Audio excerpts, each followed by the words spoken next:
Hello again, everyone. This is Larry at the Best, and reminding you what you feel you attract, what you imagine you become, what you say you see. So, we're still continuing with our subject of the anatomy of words, the anatomy of a speech, the parts of our body that have a direct impact on the results we produce in our lives. And we've been talking about the tongue.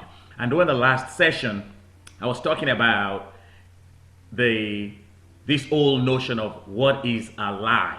But one of the unique things about these sessions is that one thing always leads to another. One idea leads to another idea.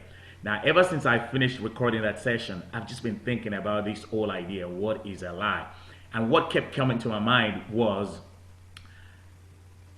a paragraph I read in one of Judge Thomas Troward's books, The Creative Process in the Individual, that kind of addressed this whole idea of what is a lie and what is the truth in a way that I think best illustrates the point I was trying to make. Remember, whoever of you loves life and desires to see many good days, keep your tongue from evil and your lips from speaking lies. So that's how we got into that conversation.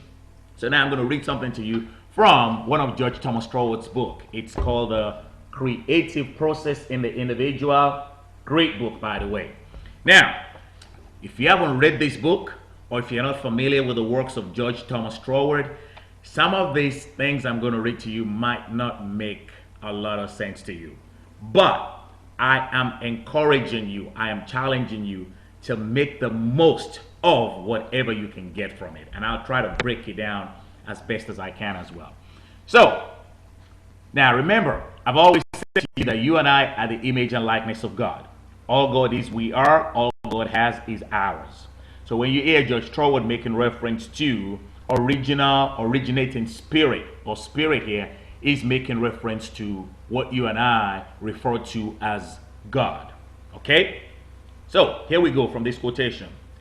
And this law of the Spirit's original unity is a very simple one.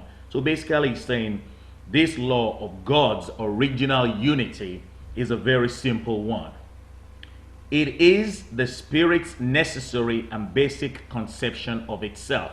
It's basically saying this law is the Spirit's necessary and basic conception of itself, how God sees itself. And for those of you who would like to be politically correct, how God sees himself, how God sees ourselves. So I guess we're all straight now. We've covered all the bases. Moving right along. Then, since the Spirit statement or conception of anything necessarily makes the thing exist, it is logically impossible for it to conceive a lie. So let's repeat it. He goes, then, since, let me break this down. Since God's statement or conception of anything necessarily makes that thing exist, it is logically impossible for it to conceive a lie. It's basically saying God, Spirit, cannot lie.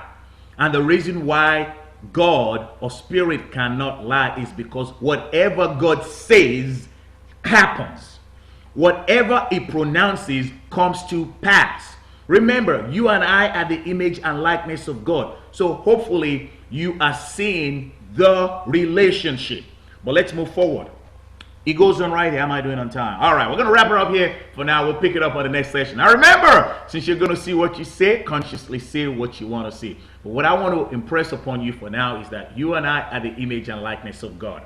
And a lie is basically a statement that something is which is not. A lie is a statement that something is which is not. A lie is a statement that something is which is not. So when God says you are blessed and highly favored, anything contrary to that is a lie. Ciao.